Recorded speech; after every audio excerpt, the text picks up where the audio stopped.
was 16. I had just passed the latest mind meld tests with the highest scores. Do you remember those tests? The D's would put all those nodes on our head and make us try to communicate with each other. Or on the computer. Wow. Of course I do. You always performed splendidly, even though you never used any free time to practice. Yeah. It would really piss you off. Get to the point, please. Alright. So one day, the Q summoned me to his chambers because he wanted to discuss my latest scores.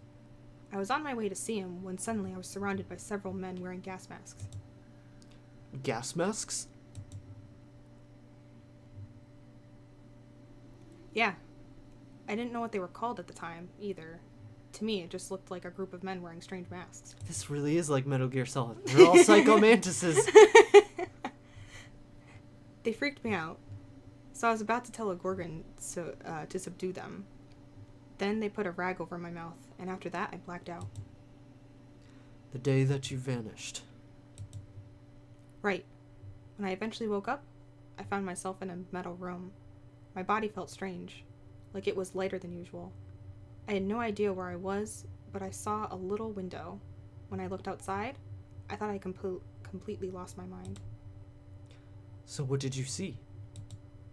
I saw, well, do you remember that time right before a windstorm? We were standing on a balcony of the Q's palace, and the smoke that usually covers the sky cleared away? I remember. I had expected to see the evil eye of Sol. Instead, I saw a vast blackness stretching forever. But it was sprinkled with light and, well, I never understood it.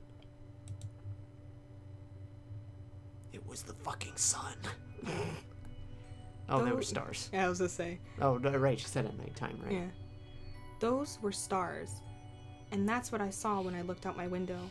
Stars and black space, all around me. No earth, no rocks, nothing else, just space. I don't understand. I didn't either, like I said. I thought I'd gone crazy. And then I met Amalek. Good, you're awake. Where am I? Who the crux are you? I'll explain in due time. First, tell me how you're feeling. I feel like crap, you dumb jerk. God, how can you not? Really? So how about you explain yourself now, before I call over a Gorgon? You have no Gorgons to protect you here. And I don't appreciate being called a dumb bastard, or a jerk in this case. But I'll overlook it for now, because you're still quite ignorant yourself. God, I'm like screwing up on words. You're screwing up. I've been screwing up the entire time. Gorgons? Gorgons! Come here, now. Is that how you solve all your problems? By yelling for robots to protect you? Let's see who's yelling when the Gorgons come running. Perhaps I misjudged you. Misjudged me how? Who are you to judge me anyway? Another P? My name is Amalek Nikat, and I do not have a cipher to define my occupation. I am a high-ranking soldier of FOE, or FOE, the Freedom Organization Elite. And what the crux is that? We fight to preserve freedom across the galaxy. Galaxy? What's a galaxy? A galaxy is a group of planets and stars held within a shared system of gravitation. Our galaxy has 8 planets capable of sustaining human life, thanks to the machines mankind has used to terraform their surfaces. Tebelai is only one of them. I had no idea what Amalek was talking about, but I kept listening because I didn't know what else to do. Thanks to the advances of technology, mankind is capable of many great and terrible things, be it terraforming planets or controlling the human mind. Some people need to be controlled. Otherwise, they wouldn't know what to do with their lives, and the rest of us would suffer the confusion. It would be utter chaos. Is that what the Q taught you? That power is a means to peace and stability? It's true, isn't it? Without ciphers to maintain society, the dredgers of Tabalai would run rampant. Perhaps your world would be more chaotic if not for these ciphers. I concede that, but at least the people would live freely. You were lucky, Blaire. You were born as a Cipher P. You live a luxurious life, but that was a meager stroke of luck on your part. You might have just as easily been born as a B. The selection is random. It's not random. Our fates are decided by Terra. Terra, as in the god of the stones? Do you really believe that? You know as well as I do that a machine selects a baby's cipher upon birth.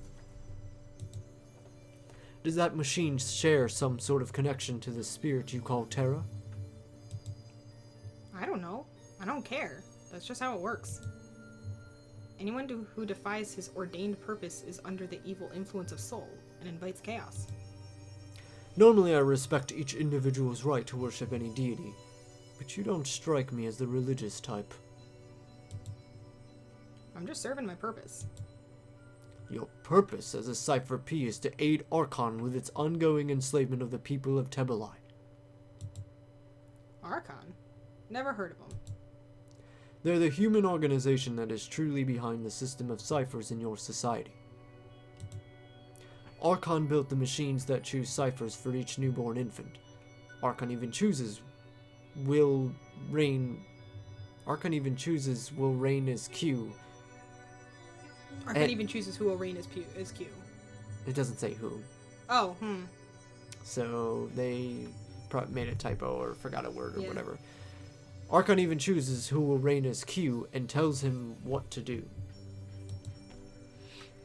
But the Q reigns supreme.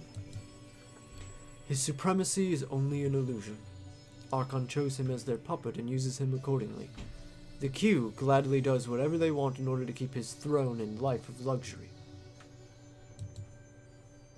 How could this Archon be so damn powerful? Archon is comprised of scientists and soldiers who specialize in brain manipulation. Tabalai is the first planet they managed to conquer. If they had their way, they would finalize their attempts to control the human mind and enslave the entire galaxy. Control the human mind? I've never done that. Not yet. Thank the sun. Or not yet, thank the sun. Again and again, Archon has nearly built the technology needed to do so. And each time, FOEs have foiled their attempts. We destroy their machines every chance we get, and if we must, we destroy the scientists behind it. If you care so much about freedom, why not let the scientists do as they please? Not if their actions infringe upon the freedom of others. I pretended I still had everything figured out, but in truth, I was in denial. I didn't want to believe what I was hearing. I still couldn't wrap my head around the fact that I was floating in outer space, or in space, far away from Terra, and that other planets existed separate from Tabalai. I've given you a lot to think about, so think carefully. Consider the life you have lived, and how it has affected the people less fortunate.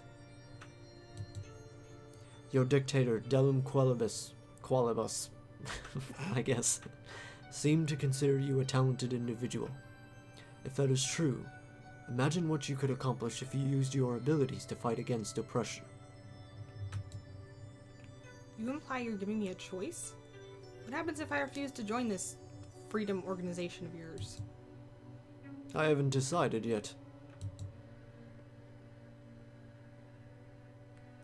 That's the short version, really. Months passed before I decided to join the FOEs. Amalek continued to educate me about other planets and the extent of Archon's efforts to gain power throughout the galaxy. I began to understand the true extent of their evil, as well as the part I had played in it. I realized I needed to... Stop, Blaire. Just stop.